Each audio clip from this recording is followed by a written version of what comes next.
Jumlah korban meninggal akibat banjir dan longsor di Sumatera Barat terus bertambah menjadi 61 orang, sementara 90 orang masih dinyatakan hilang. Hingga Jumat malam, total wilayah terdampak bertambah menjadi 16 kabupaten dan kota. BPBD Sumatera Barat menyebut akses ke sejumlah lokasi terutama di Agam dan Pasaman Barat masih terputus akibat longsor sehingga menyulitkan pencarian korban dan distribusi bantuan. Tim gabungan masih berupaya membuka akses sekaligus mengevakuasi warga.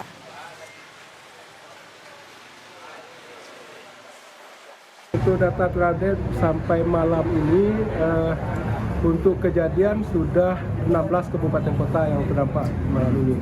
Kemudian dari data korban tercatat ada 61 yang meninggal. 61 meninggal, kemudian ada 90 orang yang masih dicari, 8 luka. Yang penambahan signifikan itu di daerah Kabupaten Agam ada 47 yang meninggal, kemudian 83 hilang serta 2 luka. Sementara Kota Solok yang sebelumnya belum ada data, sekarang sudah ada data 1 orang meninggal. Penanganan korban banjir dan longsor di Aceh dan Sumatera Barat akan dilaporkan jurnalis Kompas TV Rizka Devi dan Rio Johannes. Kita ke Rizka terlebih dahulu di Banda Aceh. Selamat pagi Rizka. Tanggap darurat sudah ditetapkan, lalu apa yang menjadi fokus pada hari ini? Ya, selamat pagi Carla dan juga saudara, benar sekali memang ini usai penetapan status tanggap darurat di 10 kabupaten kota di Aceh oleh Gubernur Aceh Muzakir Manaf. Ini memang akan ditetapkan selama 14 hari ke depan. Saat ini memang yang menjadi fokus dari status tanggap darurat tersebut adalah evakuasi dan juga distribusi. Dan juga ini untuk walaupun hampir seluruh wilayah Aceh ini terdampak, namun 10 daerah yang menjadi fokus utama tersebut adalah wilayah-wilayah yang memang terdampak cukup parah. Ini mulai dari pesisir timur, mulai dari Pidi, kemudian Aceh Tamiang, kemudian Biren, Pijai, Aceh Utara, Lok Sumawe, Aceh Timur, Langsa, dan kemudian Nagan Raya juga. Sementara untuk wilayah yang longsor ini ada Benar Meriah dan juga Takengon ataupun wilayah-wilayah tengah. Ini pasti ditetapkannya status tanggap darurat ini, wilayah tersebut menjadi fokus utama. Kemudian untuk pada saat ini memang proses distribusi memang sudah dilakukan dari beberapa hari yang lalu, namun juga mengingat lintas daerah ataupun lintas nasional Medan Banda Aceh ini putus akibat dampak dari banjir tersebut, mulai dari jalan lalu lintas nasional hingga beberapa jembatan nasional dan juga jalur alternatif. Salah satunya adalah jembatan yang penghubung antar kecamatan yang terletak di Kota Biren, maksud kami yang terletak di Biren ini memang juga terdampak begitu jalur alternatif, sehingga memang penyaluran bantuan ini sulit dilakukan begitu. Sehingga kemudian dari proses distribusi ini bekerja sama kemudian pemerintah Aceh dengan TNI AU juga untuk mendistribusikan mendistribusikan logistik ini melalui jalur udara begitu. Kemudian untuk kondisi listrik ini juga kita laporkan masih terganggu. Saat ini memang PLN ini masih bekerja sama dengan TNI AU untuk menurunkan sejumlah alat-alat yang akan digunakan untuk kemudian bisa mempercepat perbaikan begitu. Dan juga hari ini diadakan apel tim recovery bencana Aceh bersama dengan Dirut PLN di Lanut tim Banda Aceh. Ini memang untuk tower bantuan difokuskan untuk daerah-daerah yang memang masuk ke dalam status tanggap darurat tersebut. Dan nantinya setelah melakukan apel, PLN akan mengirimkan tim untuk kemudian bisa turun ke daerah langsung untuk perbaikan. Dan nantinya perbaikan yang akan dilakukan fokusnya adalah saat ini tujuan utamanya adalah di Biren terlebih dahulu, karena memang banyak sekali dari informasi yang kami terima ini banyak sekali tower yang kemudian roboh di daerah sana.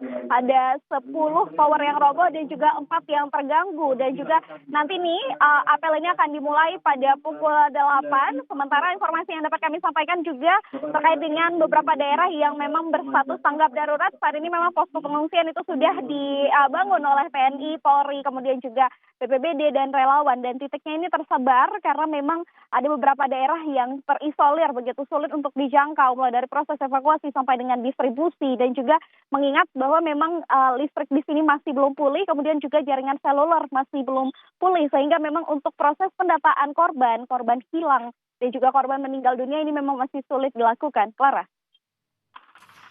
Baik, Kemudian Rizka Devi, itu tadi laporan dari Banda Aceh. Dan setelah ini saudara kita beralih ke Rio Johannes di Padang, Sumatera Barat. Selamat pagi Rio, data terakhir ada lebih dari 20 orang meninggal akibat bencana banjir di Sumatera Barat. Wilayah mana saja yang paling menjadi fokus perhatian pencarian korban dan penyaluran bantuan Rio? Ya, Karla dan juga saudara, kemarin malam itu BPBD Provinsi Sumatera Barat kembali merilis data baru terkait bencana hidrometeorologi di Sumatera Barat. Dari 19 kabupaten kota itu sampai saat ini ada 16 diantaranya yang sudah terdampak oleh bencana ini. Hanya 3 kabupaten kota yang selamat, yaitu yang tidak terdampak, yaitu ke Kota Sawalunto, Kabupaten Sijunjung, dan Kabupaten Damasraya. Dari bencana alam ini, dari keseluruhan dampak bencana ini, hingga saat ini ada 61 orang yang dinyatakan telah meninggal dunia, dan terbanyak itu di Kabupaten Agam. Di Kabupaten Agam ini ada 47 orang yang dinyatakan meninggal dunia. Pada hari sebelumnya itu sempat dinyatakan bahwasannya ada 13 orang, namun data terakhir itu jadi 47. Kenapa terjadi penambahan signifikan? Karena ada tiga nagari, 3 kampung atau 3 nagari itu yang sebelumnya tidak bisa diakses. Aksesnya terputus, baik itu akses komunikasi maupun akses transportasi, karena banyaknya titik-titik jalur jalan ke lokasi yang tertutup oleh material longsor. Dan saat ini memang untuk fokus pencarian itu memang difokuskan di daerah Kabupaten Agam ini. Dan untuk distribusi logistik sendiri, BPBD Provinsi Sumatera Barat menyatakan memang ada beberapa titik kawasan di Kabupaten Pasaman Barat dan juga Kabupaten Agam yang hingga saat ini masih terisolasi. Dan untuk itu tadi malam itu dalam rapat koordinasi sudah dipertimbangkan untuk melakukan penyaluran bantuan melalui jalur udara. Demikian, Karla. Baik, tadi Anda menyebutkan jumlah korban meninggal dunia ini bertambah dari belasan hingga saat ini data terbaru yaitu 47 korban meninggal dunia. Lalu kemudian Rio, terkait dengan hari ini bagaimana cuaca sejak malam hingga pagi ini, mengingat ini jumlah korban sudah mulai bertambah, jumlahnya tidak sedikit.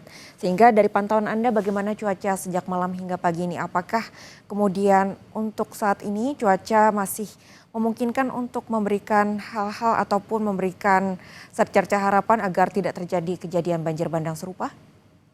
Ya, Karla, untuk korban sendiri memang 47 orang itu baru di satu kabupaten, yaitu di Kabupaten Agam. Sementara untuk keseluruhan itu ada 61 korban jiwa yang meninggal. 5 diantaranya itu di Kota Padang, 7 di perbatasan Kabupaten Tanah Datar dengan Kota Padang Panjang, yaitu daerah Malibu Anai, itu ada 7 korban. Dan di Kota Solok ada 1 orang korban, dan juga di Pasaman Barat ada 1 orang korban.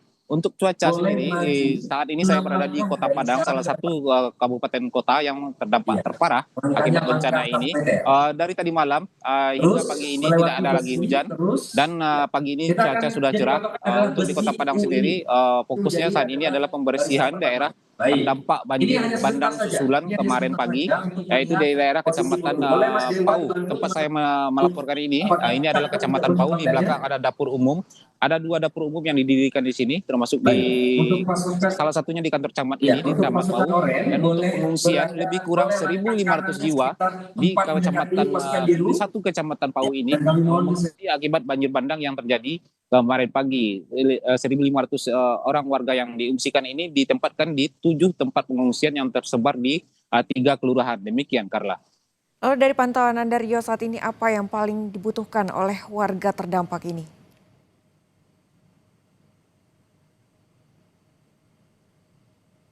Rio, dari pantauan Anda saat ini, kemudian apa bantuan yang paling dibutuhkan oleh warga terdampak dari banjir bandang ini, Rio? Ya, untuk bantuan memang saat ini prioritas utama adalah penyaluran bantuan logistik. Untuk jumlah bantuan sendiri saat ini sudah mencukupi. Kemarin itu juga sudah datang bantuan dari Presiden Republik Indonesia Bapak Prabowo Subianto, dan sudah diterima oleh pemerintah provinsi. Itu bantuan berupa bantuan logistik makanan, ada perahu karet, bahkan ada Starlink untuk komunikasi di daerah-daerah terpencil. Dan untuk penyalurannya sudah dilakukan semulai tadi malam, sudah dimulai dilakukan penyaluran bantuan ke titik-titik daerah terdampak banjir di 16 kabupaten kota terdampak. Namun untuk titik daerah yang masih terisolasi itu tadi malam diputuskan masih dipertimbangkan apakah akan melalui jalur udara menggunakan bantuan helikopter dari TNI AU. Demikian, Carla. Baik, terima kasih jurnalis Kompas TV Rio Johannes melaporkan dari Padang, Sumatera Barat, dan sebelumnya ada Rizka Devi melaporkan dari Banda Aceh. Selamat kembali bertugas.